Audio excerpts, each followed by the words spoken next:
and he doesn't deserve to be threatened like that. I peer into her unabashedly with murderous intent. Right. Yeah. That was scary. How was that scary, Natsuki? I really thought you were going to punch the guy. Do I have a reason to? No? Are you sure? My gaze becomes even more exaggerated and she finally meets it head on. We look at each other in the eye until it finally clicks. Oh, GLOB, no. 3 months! It took you almost 3 months!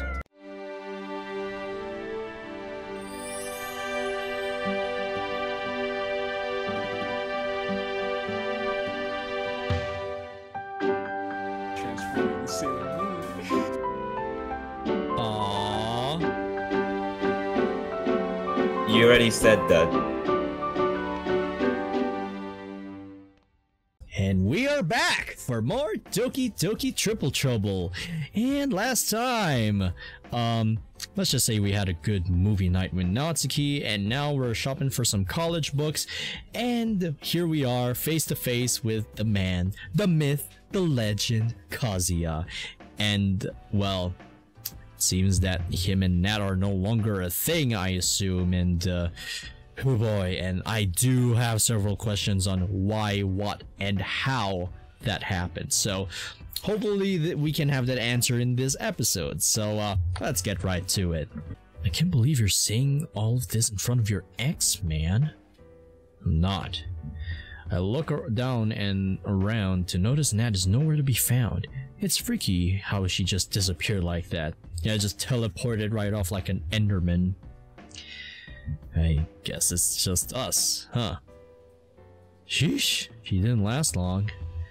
A sinner can't look on their own sins in the face.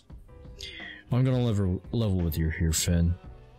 Kazuya performs his trademark putting a hand on my shoulder routine. However, it's in a manner of concern instead of remorse or malice. I'm sure you're feeling pretty good about yourself now, since you finally got the girl. Just want you to be careful with her, man. You're not just jealous, are you? I'm telling you this because I know you're not a bad guy, Finn. I just hope you know what you're getting into. Of course I do! Nat and I have an incredible relationship. Right, of course you do. Well, I have to get back to work now. If you need help finding anything, well, let me know before I go. Actually, I need help finding the stationery section. Oh yeah, it's right this way. Kazuya leads me around the store as I get the supplies I need. Binders, loose leaf paper, a chemistry textbook, pens, and a copy of Death on the Nile by Agatha Christie.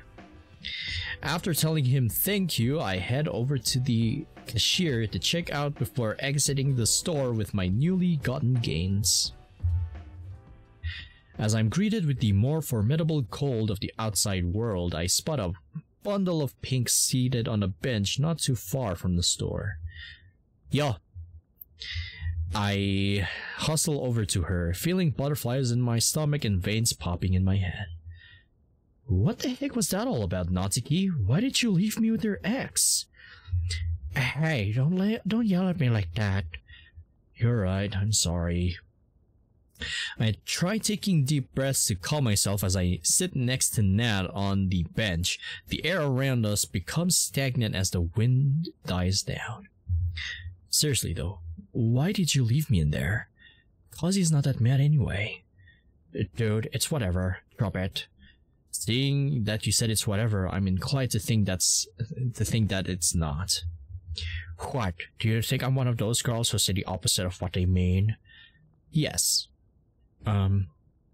She keeps warming herself up even though the cold isn't that bad. I don't know what happened in there, Finn. Between seeing Kazuya again and him saying that you'll be moving on out of my life, I just had to leave. Well, that's not exactly what he said. Moving on to bigger and better things is what I believe his right words were. Yeah, moving on to bigger and better things than me. Nat, what are you talking about?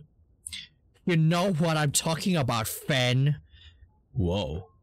Nat's outburst catches the attention of some passerby, but not for very long. I thought she was angry at first, but the more I look at her, I realize that she looks terrified. I know what you're talking about, and what I said earlier still applies, Nat. I'm not going anywhere. Nothing's going to change that. I know you really mean it when you say that. I just need some time to myself to clear my mind. Well, hey, you can talk to me, Natsuki. You know I'm here for you. I know. I really do. Nat leans in to give me a kiss on my cheek. However, it lacks that fiery warmth that I have gotten to know very well today. But it's not that simple. Why not? It never is, Fen. Natsuki gets up from her spot on the bench and takes a few steps away before turning around. I'll text you later, okay? Hopefully when I'm feeling better. You promise? I do. Okay, Nat. Talk to you later then. I sigh deeply, letting go of the pent-up tension I didn't even know I had as I watched Natsuki's silhouette get smaller and smaller in the horizon. I totally run after her, but something tells me I'm not going to let anything more out of her today. I put my head in my hands and rub my face. I really do not like how any of this feels. Not at all. All I can hope is that whatever she's going through doesn't last long and that she really does text me back. I get up from the bench myself and make sure I don't drop anything. Now that I know everything is where it's supposed to be, I sling the bookstore bag over my shoulder and start the long trek back home, more than ready to come in from the cold. February 16th. 6 months for our relationship. I groggily make my way to the computer lab, just glad that I have a relatively more relaxing class to rest from the midterm grind. Even though I'm carrying a relatively light bag, I still feel particularly heavy. Must have been body fatigue, that's for sure. The chilly winter winds don't help the mood as I hear the world screaming at me to go inside and stop bothering it. Sadly, the world doesn't know that I'm not one to stop bothering anyone. My mood jumps back up as I see a certain pink-haired marvel standing around by the lab's entrance, ready to enter the first period.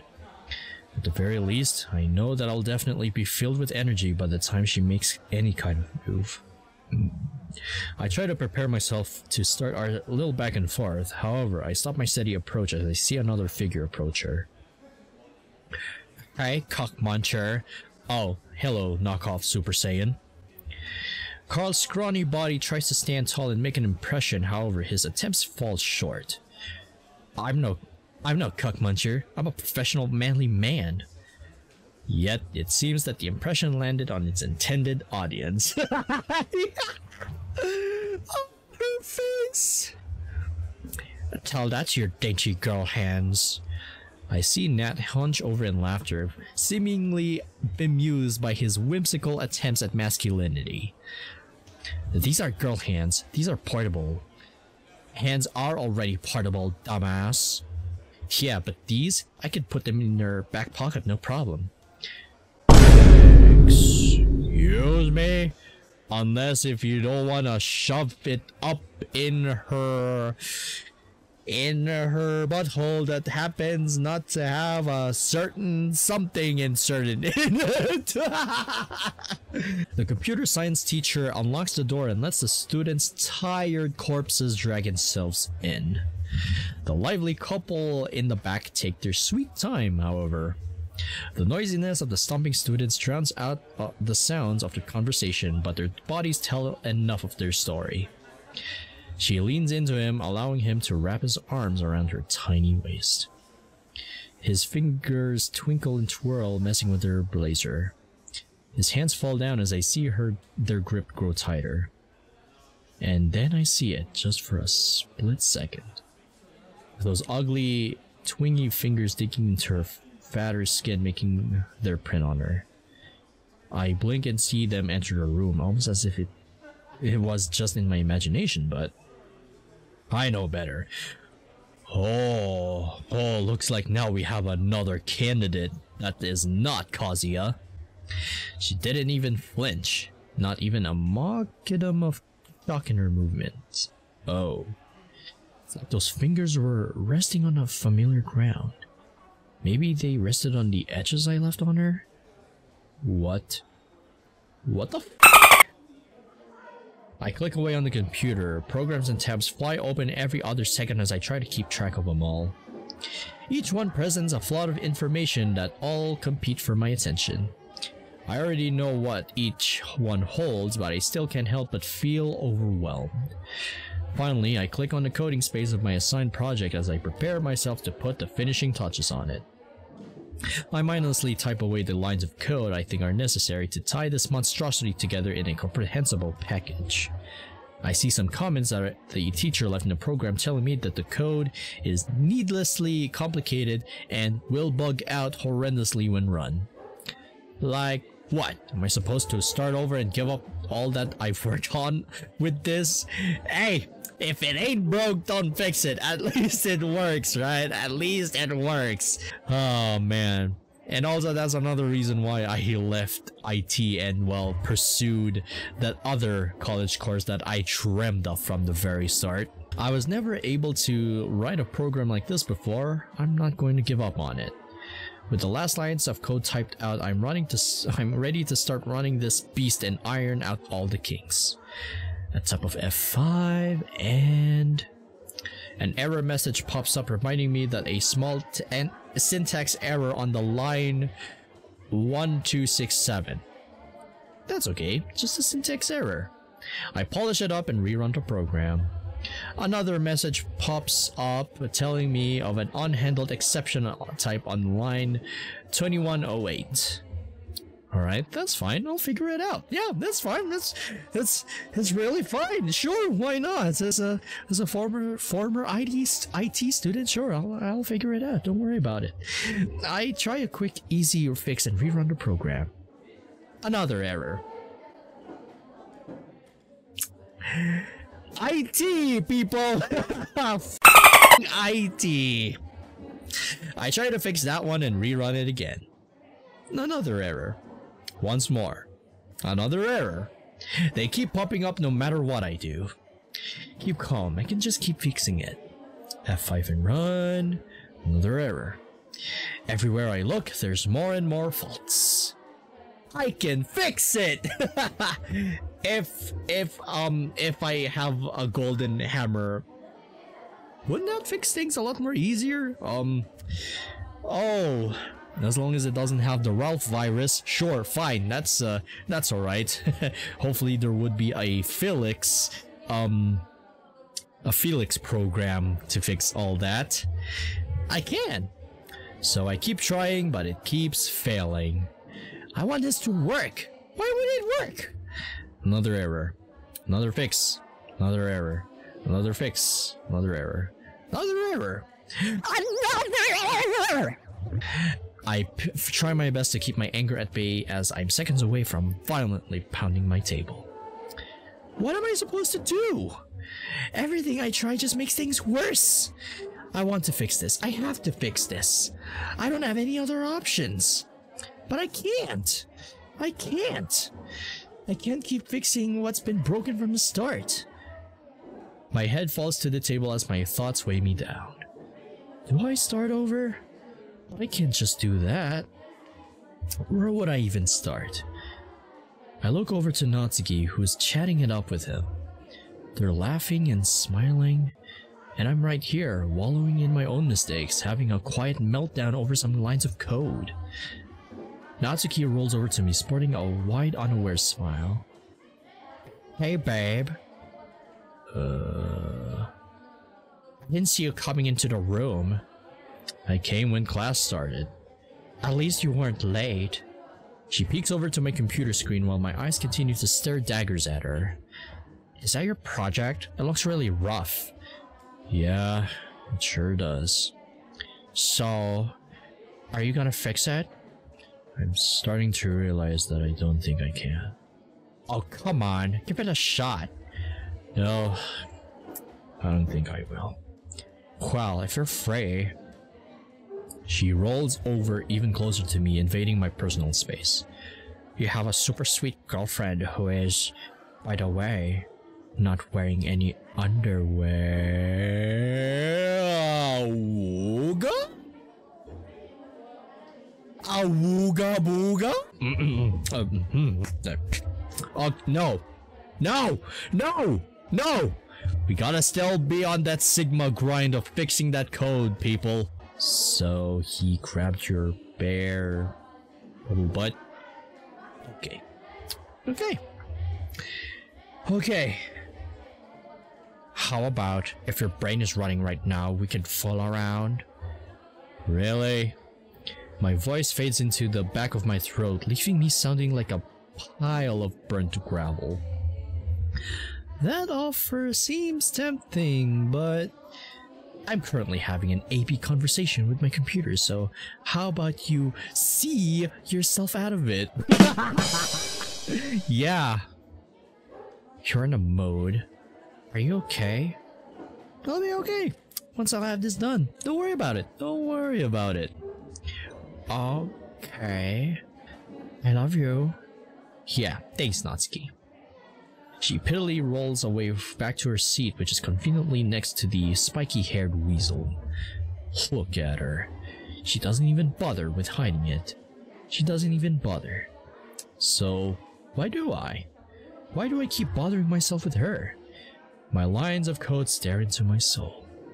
Each error-ridden line highlighted in eye-bleeding red. I hover over to the File submenu and create a new workspace. I can't fix what's been broken from the start. So, it's time to see what I can do now. And hopefully it's fine by the end of the day. After a floundering attempt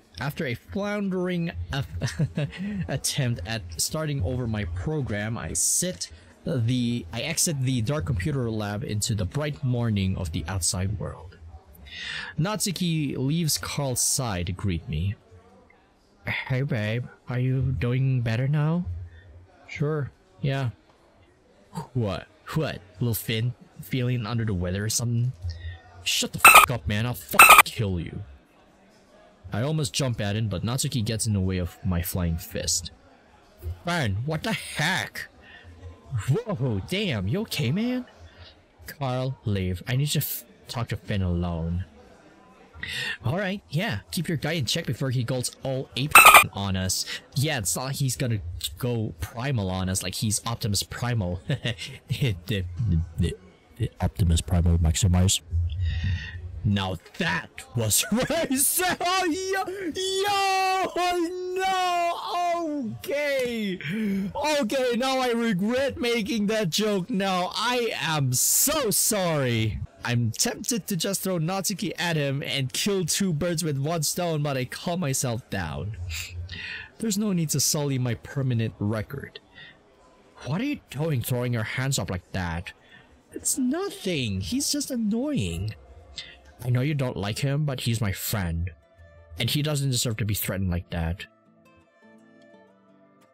I peer into her unabashedly with murderous intent. Right. Yeah. That was scary. How was that scary, Natsuki? I really thought you were going to punch the guy. Do I have a reason to? No? Are you sure? My gaze becomes even more exaggerated and she finally meets it head on. We look at each other in the eye until it finally clicks. Oh, Glob, no. 3 months! It took you almost 3 months! Look, I can explain. Explain what? He's my friend. Oh yeah! Air quotes! Really? Because for a friend, he seemed like he was really getting really familiar with your f***ing bubble butt! You saw that? No, I'm just pulling shit out of my ass. Kind of like what Carl is trying to do to you. That doesn't make sense. It makes sense to me. We stand still, the wind whistling through the open campus. The paths lie empty, the usual body of students stashed away in their classes. Her eyes stare through me, filled with twinges of both anger and guilt. I'm sorry. The apology leaves her mouth and the wind carries it away with ease. Our silence lets the mood fester. My anger boils over as I look into the sweet eyes that stare at me with love once upon a time. You should be sorry. I can't look into them for too long. I don't want to be lost in the maze inside. Seriously, Natsuki? You promised me. Man, you promised. You said that you wouldn't cheat on me and here you are. Please, friend. Please what? He purposely looks away from me, not even respecting me enough to look at me in the eye. Kazuya wasn't like this when you came along. Is that what this is? No, it's not what it is. It's not what I meant. I'm not Kazuya! I'm not going to stand by while you show another guy the love I fought for. I loved you, okay? And I loved you too. Then why did you let the man grab your bubble butt? Can't you let it go? No, because I know what letting it go leads to. Why did you let him do it? Shut up, Fen. Tell me. I said shut up. My angered frown is only matched by her own self-realization as regret overtakes her face. Okay, I got the message. What do you mean you got the message, Fen? There is no message. You're obviously more interested in Carl than me. GLOB only knows why. So, I'll leave you to it. Wait. She stands ready, desperately trying to grab my attention. I'm not more interested in him than you. I don't want you to leave. Okay. She falls and I begin marching away. Her hand reaches for mine, trying to hold me. Without much effort, I pull my hand away from her reach. Please, I trust you. Don't do this for me. Don't do this to me. Why not? I need you. For what? For what? You're just gonna, like, what? Use me, play my feelings or whatever? Oh, dear lordy. Well, you did the one thing I told you not to do. So, please. When I wasn't looking, she grabbed onto my hand. I don't bother pulling away from her cold grasp. I love you a lot. I need you. I really need you. Then why are you letting Carl get frisky with you? It's complicated. Is it? With force, I snatch my hand away from her. I've made a mistake. It was in the heat of a moment, and I made a mistake too, apparently. Finn, don't say that. This isn't a mistake. You made a fool out of me, Natsuki. I sacrificed how my friends saw me because I loved you. And instead of returning that love in kind, you decided to cheat on me with some guy? He isn't some guy. He is my friend. Air quotes! With certain benefits, I get it. I guess everyone was right. You are a skink. Natsuki stands baffled, furrowing her eyebrows and stuttering to get a word out. I'm sorry, Natsuki, but it's over. She stares directly at me, failing to keep the strength of her expression together. Her eyes blur with refracting tears coming out as a mess of pink and blue. I turn around ready to walk away. But I can't. I stay still as my mind tries to sprint across multiple paths of thought simultaneously. It leaves me with a mess of sweat and repressed tears. The paths finally converge into one as where to go becomes clearer than ever. I turn my head to look at her again. Actually, Nat? What? Scratch that. I'm not sorry. I turn away once more and march onward, leaving her behind. I did it. I cut her off. Now it's time for me to move on. Slowly, the world around me starts to fade in the background. The cogs in my head rust while I march forward. I keep marching forward, yet I'm not entirely sure where I'm marching to. The chatter of an engaged classroom rages on as I clack away at my keyboard? No. No, I'm at the cafeteria, right? The chatter is coming from the lunch hall as I see people set their plastic trays with blunt clangs. Everyone's with their friends, stressing out about the finals coming up, laughing about the shitty teachers. I want to join them. I hate my teachers and I'm stressed to all heck, so I'd fit right in. Not quite sure where to sit though. All these tables are filled. I look at the edge of the room by the exit. The table there has plenty of space where I can sit. The laughs continue to echo throughout the hall, even from the empty table. He smiles widely, but he is not looking at her. She's not looking at me. I can't sit there either. I guess that table was filled after all. I rush out of the cafeteria and swing the doors open violently, being blinded by the invading light. Splashes of swampy puddles on the concrete sidewalk and the whistles of cold winds fill my ears. There's nothing to fill them after all. Finals are over. University acceptances were already received. There's nothing to think about. What the? Why is Natsuki still there? Nothing at all. Nothing. At all. I'm set. My future burns brighter than ever. All I can do is bask in its wonderful light. There's nothing distracting me anymore. There's nothing to distract me anymore. I see my home, filling me with a sense of relief. My body passively aches, begging me for rest. It feels like I've been out of the house for weeks now. But it's not like I've been sleeping on the streets. So, why does it all feel so blurry in my head? Let's just say it was all a dream, or all a memory now, and I know that may sound very, very painful. Maybe I do need to get some sleep. It looks like finals really got to me. Wait, huh? Wait, what? I can't wait to finally just lay on my bed, play some video games, and finally unwind. Sayori's walking by her house unaccompanied by anyone. After everything blurring together, time slows to a crawl. She looks over her shoulder, making eye contact with me. As usual, she looks away, not pursuing the interaction any further.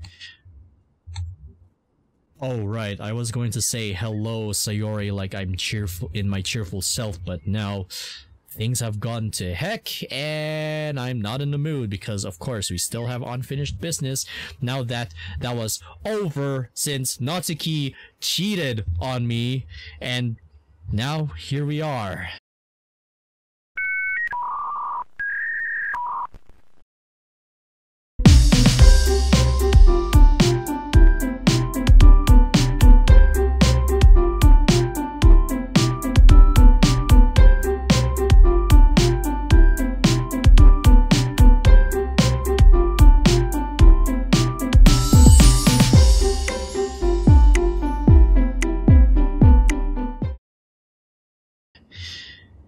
Oh boy. She pulls out her key and the cogs in my head start to turn and break off the rust that has been holding back my perception. Her hand turns the knob of her door open, almost entering her house. Before she can, I scream out to her. Hey, Sayori! She's taken aback by my loud call. Hi. We stare at each other awkwardly for a moment before she moves toward me with her hands tucked behind her. It's been a while, huh? Yeah, it has been. Anger tries to muster it out of me, but all I can feel is a sense of solace.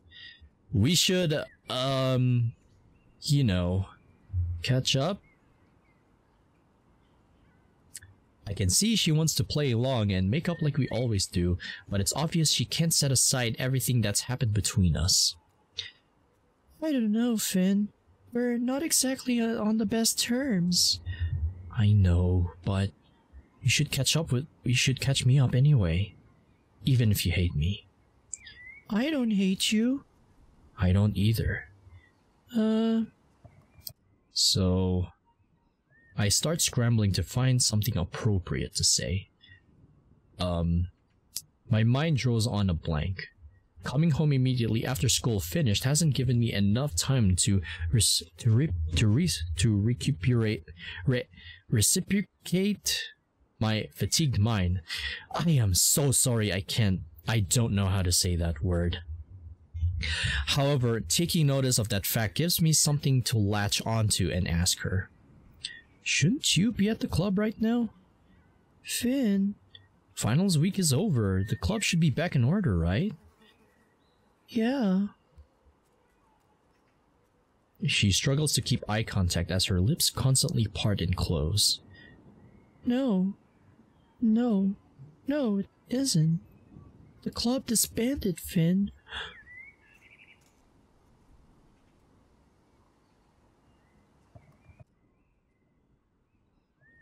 Oh. The literature club is gone?